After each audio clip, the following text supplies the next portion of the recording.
sa amin. Wala akong ginawa. Paano ka ng daya? Hindi ako nagdaya. Paano mo nalaman mga sagot, ha? Alam ko yun, napagdaanan ko yun. Ano sabi mo? Napagdaanan mo? Napagdaanan ko. Sige, mag-usap tayo.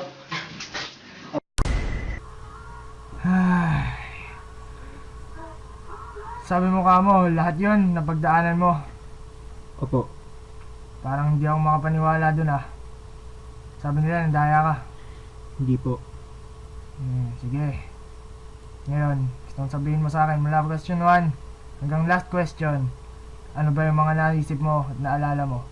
Kuha mo? Opo. Sige. Opo.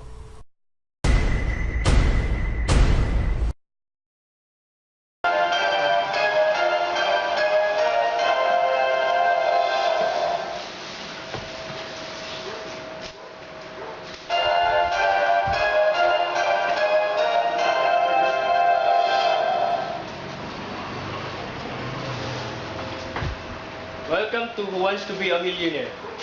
Let's give a big round of applause for our very first contestant today, Edward Teng. Ni hao ma. Good luck. Thank you. Our category for today is Vega structure. And our structure for today is computer.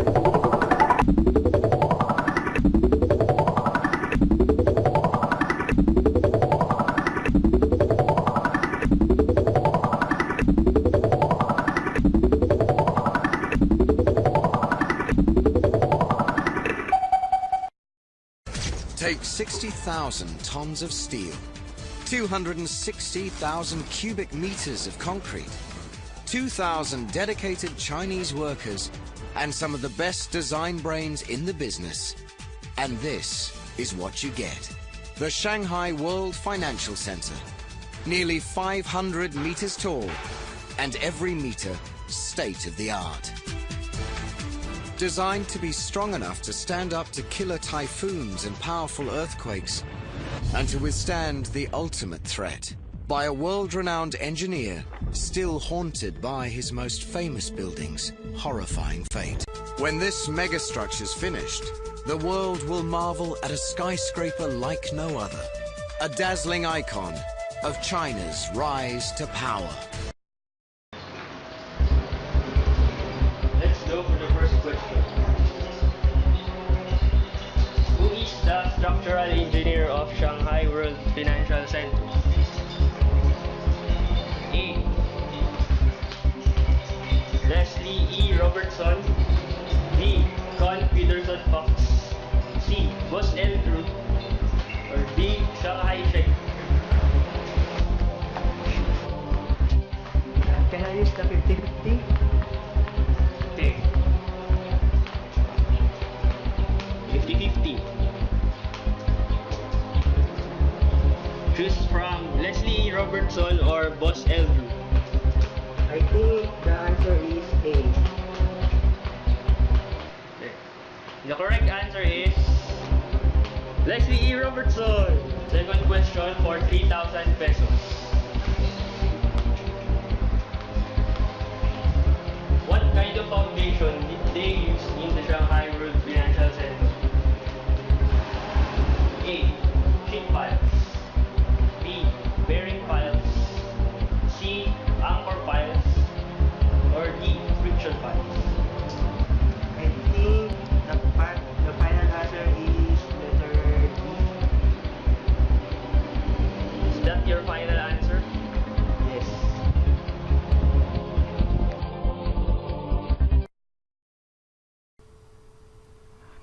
Naalala ko po noon ang pagiging civil engineering student ko. Naalala ko po, nabanggit po yan ng professor namin bago po siya magturo. Alam nyo ba guys, merong ginagawang bagong building ngayon sa Pudong, Shanghai. But since Pudong soil is waterlogged, foundations built would become highly unstable. So they had to come up with a solution to that problem. They used a simple but effective device to anchor the building in mud. Friction piles. 2,000 steel rods driven 80 meters in the Pudong soil. The deeper the piles push the mud, the harder the mud pushes back, gripping the rods and creating a stable foundation.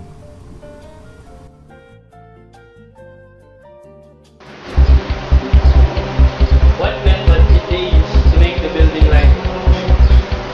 A. Lightweight beams. B. Plastic walls. C. Outbreak process. E.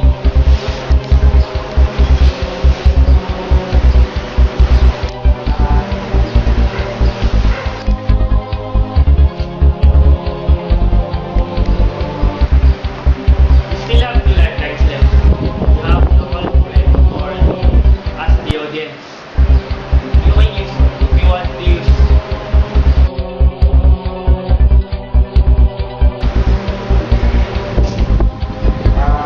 Siguro gagamitin ko yung ano, walang thread.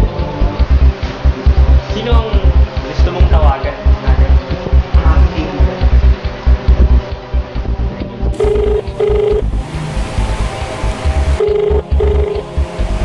Hello? Hello? Is this Bella Chu? Yes po?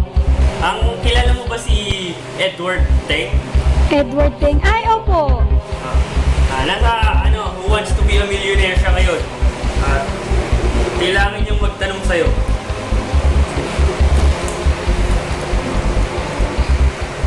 Hello, Bella! Bella! Oh, hello. Ha? O ano yun? Nandito ako sa number 5 question. Yung tanong, anong method yung ginamit para pagaanin yung building doon sa sa Shanghai World Financial Center? Hala, hindi ko alam. San ba yun? Yung sa Pudong. Pudong. Ano choices? Yung A, lightweight beam. B, plastic walls. C, outrigger trusses. D, no slab. Ano yung sagot? Please! Napanood ko yan. Nalala ko sa National Geographic, sa megastructures. Noong 1997, nagkaroon ng collapse sa economy ng Asia. The meltdown paralyzes the Japanese banking system, thus affecting the architectural firm in charge of the Shanghai World Financial Center. Some of the financial center's investors also pulled out because of the crisis, and the construction of the building was halted, leaving only the foundations finished. Before ma-stop yung construction, ang Shanghai World Financial Center ay on track to be the highest skyscraper in the world, overtaking the Petronas Towers ng Malaysia. Pero, by 2004, natapos na ang Taipei 101 na may 101 stories or 508 meters above ground. Ang architect ng Shanghai World Financial Center ay gustong tapatan ng Taipei 101. Kaya, magdadagdag sila ng 6 more stories. The problem is, the foundation is already built for 95 stories. The solution is modular design the outrigger trusses, steel beams radiating out from a concrete core attached to a diagonal braced frame. A modular design requiring less steel to build and repeating itself every 12 stories. What looked like a single 101-story building would actually be a series of 12-story buildings stacked on top of one another. The outrigger trusses are only a part of the new structural system that was developed exclusively for the building. The other two parts include the mega columns that are of mixed structural steel and reinforced concrete with reinforcing steel 50 millimeters in diameter, which is the largest size available, and then bundled into sets of 4 bars each. And the other is the concrete shear walls of the service core. In order to decrease the weight of the building, the thickness of the core of the building had to be reduced in order to lessen the structure's overall mass. The outrigger trusses work to accomplish this by transferring the large portion of the loads resisted by the core into the perimeter walls. So I think the answer is C. yung outrigger. Outrigger trusses. Oo, oo. Salamat, Shay. Sige, tawagan kita ulit mamaya. Ano na ang final answer mo? I think my final answer is letter C. Maniniwala ka ba talaga sa akin, Biro? It's all about trust. Okay. The correct answer is C, outrigger trust. Right. What did they use to counter whiplash? A. Pin walls. B. Mass dampers. C. Electric fan. Or D. Nut.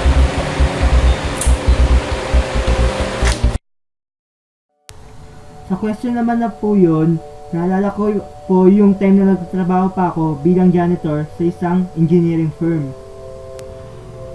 Boss, every high-rise building is subjected to the combined effects of earthquake and wind loads, called whiplash. Then what do you propose as a solution para ma-counter ang whiplash na yan? Our first problem would be the wind that causes overturning moment. Since the taller the building, the greater the danger of the wind pushing it over. So instead of fighting the wind, we'll let it through. Now that just leaves us with the earthquake problem, sir. I have an idea. In order for the people at the topmost floor to hardly notice the swaying, maaari tayong mag-install ng dalawang active tuned mass dampers sa 90th floor. These mass dampers counteract whiplash, pushing 150-ton counterweight in the opposite direction, reducing sway during high winds and earthquakes to just 1 meter.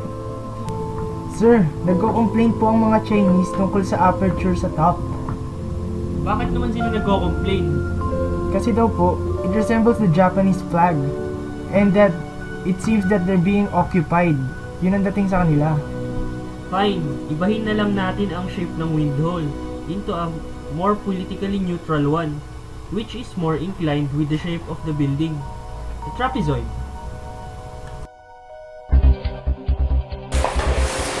My answer is letter B. That's your final answer. Final answer. Correct answer is B. Galing mo, Eltro! Galing-galing mo!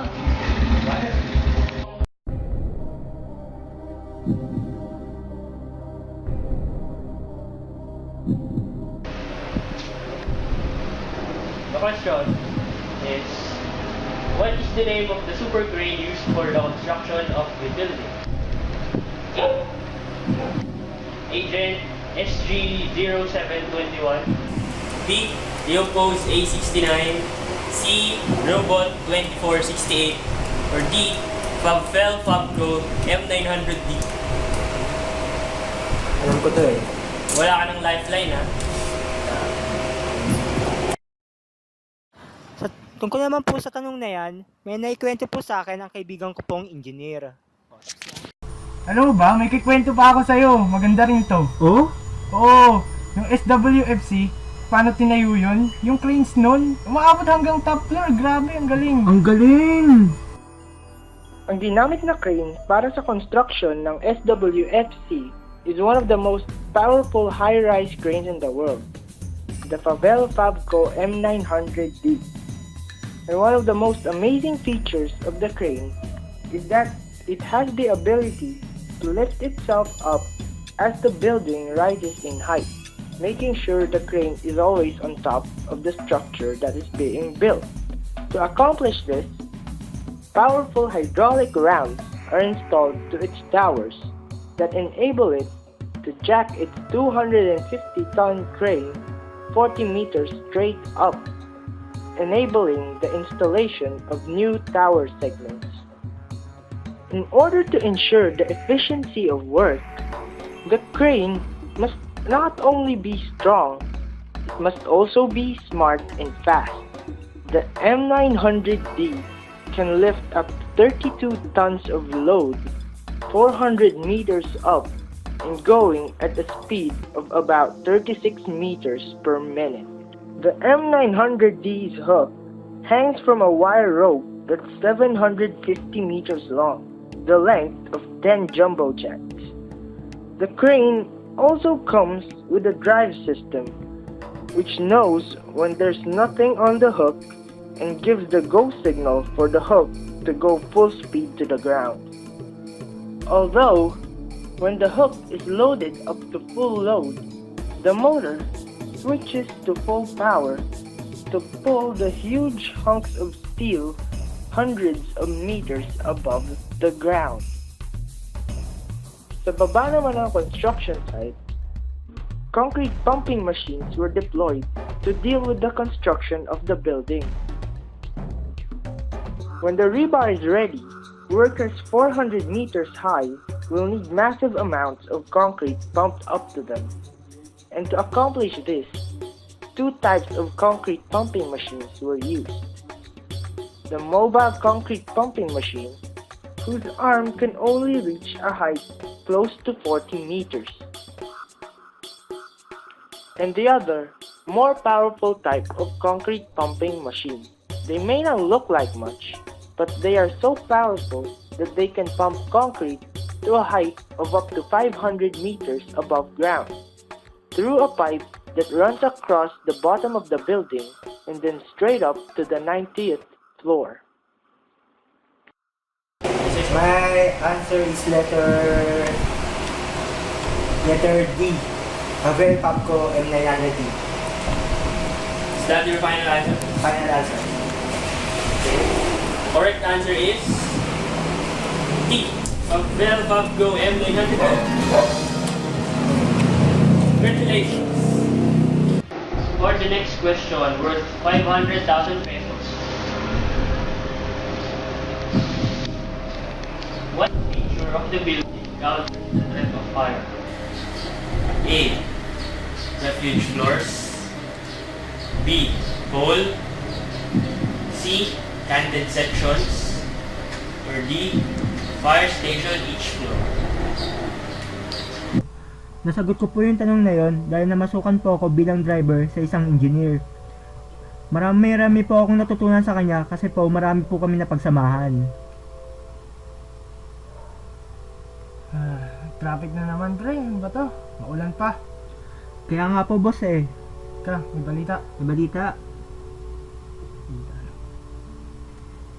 Good evening, everyone. Our top story tonight. What was once a thriving department store in downtown Niagara Falls is now just an empty, burned-out building.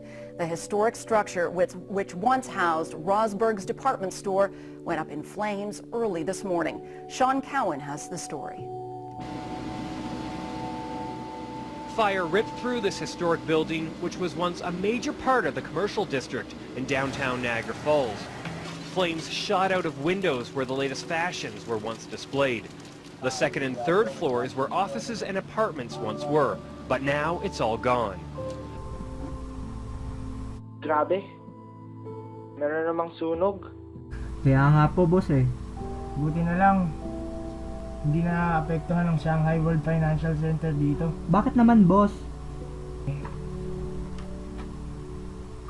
Alam mo kasi, yung Shanghai World Financial Center is prepared even for the worst case scenario of a possible terrorist attack similar to the 9/11 incident in Manhattan, New York. If ever this were to happen, the impact area will be devastated and the burning jet fuel will ignite an inferno. But the people above the impact zone can opt to take the escape route via the secure stairways in the central core of the building, which would take them down to the ground floor where they can safely evacuate.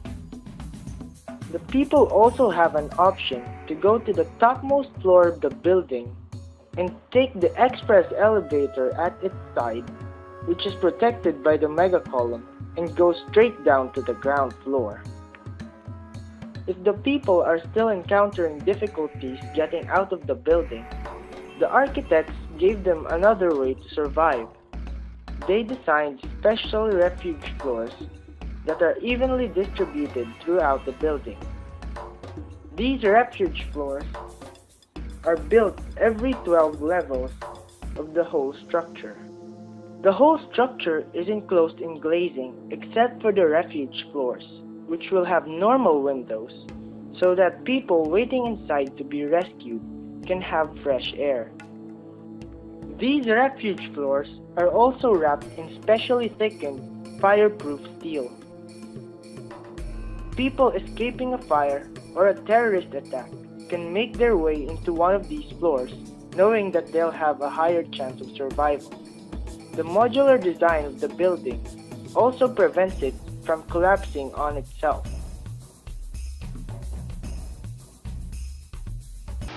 My answer is letter A, refuge floors.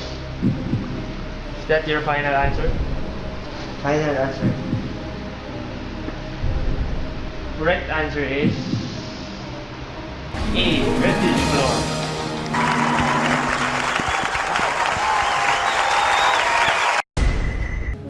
One question away from winning a million. How are you feeling? Ready. Really? I'm ready. Okay, let's proceed. For the 1 million question, what souvenir item is sold at the top of the tower? A, bottle opener. B, iPad mini. C, tray. Or D, Bagua Yin Yang mirror. I'm sure about my answer. Kaya ako po nasagot ang last question na nagpanalo sa akin dahil sa observation deck po ng SWFC kami nag-date noon ng aking pinakatatangi at pinakamamahal na kaibigan.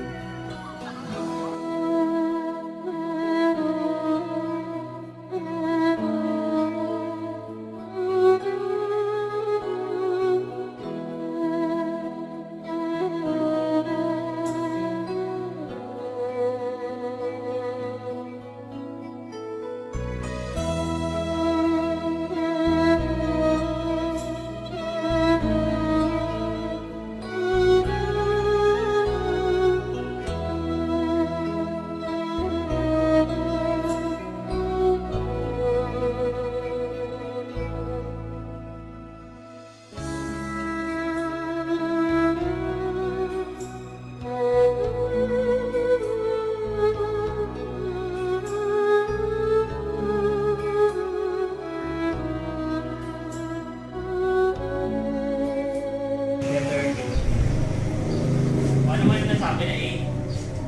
Maganda akong memories dyan eh. For 1 million pesos, the correct answer is A, bottle opener!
nakasarado yung bintana mo.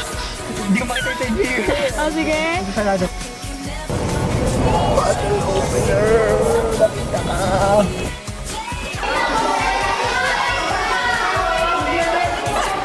Ano yun? Game. Tingin. Tingin mo. 1, 2, 3. Buhos. Ano ba sa akin? Buhos. Ikaw ba?